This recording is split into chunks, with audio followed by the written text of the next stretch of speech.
It's a tale of two CEOs. Shares of Pinterest and Disney are in focus after both companies announced news on their respective CEOs.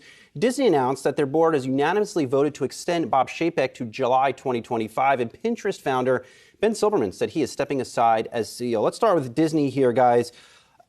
Those thinking that Bob Chapek was going to get the boot after under 2 years as CEO probably were not understanding of what was going on inside of Disney. Now, he's not necessarily liked inside the company. He's had a lot of missteps, but still, Disney is not the type of company to make a swift decision like this after such a short period of time, and especially after the longtime leadership of Bob Iger. So to me, it makes sense. Now, in 2025, we're having this discussion, results haven't improved. Maybe he doesn't get extended. So I've been looking a little bit at the record, okay? He took over in February of 2020, which admittedly, timing not very fortuitous for him. The stock is down 31% since then, but it's down 52% since it hit a record high in March of 2021. And if you look at what's happened during his tenure, the sort of back and forth on the so-called Don't Say Gay law in Florida and his conflict with Governor DeSantis there, a fight with Scarlett Johansson over pay that got a lot of attention. He's reorganized the corporate structure, but I think perhaps most fundamentally, and this happened before him, by the way,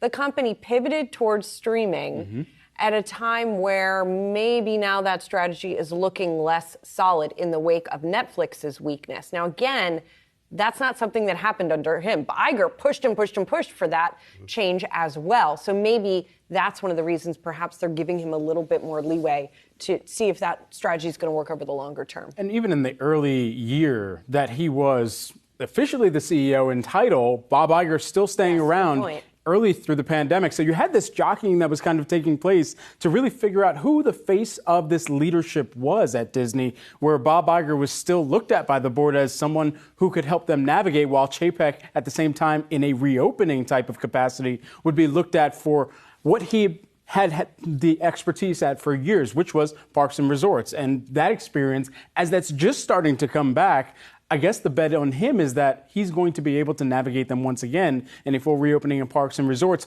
in spite of, to your point, Julie, a lot of the growth prospects really being hinged on the streaming side of the business right now. He has to make his mark on the company. And so far, it's almost like he's just been managing the ship that he got from Bob Iger and just trying to get this ship outside or through the other side of the pandemic. Shanghai Disney, I believe, opens tomorrow in China, but still, whether that mark comes via a blockbuster new movie franchise or another acquisition, of course, Bob Iger out there bought Fox, bought several other key assets to the business. Lucasfilms was one of them, too.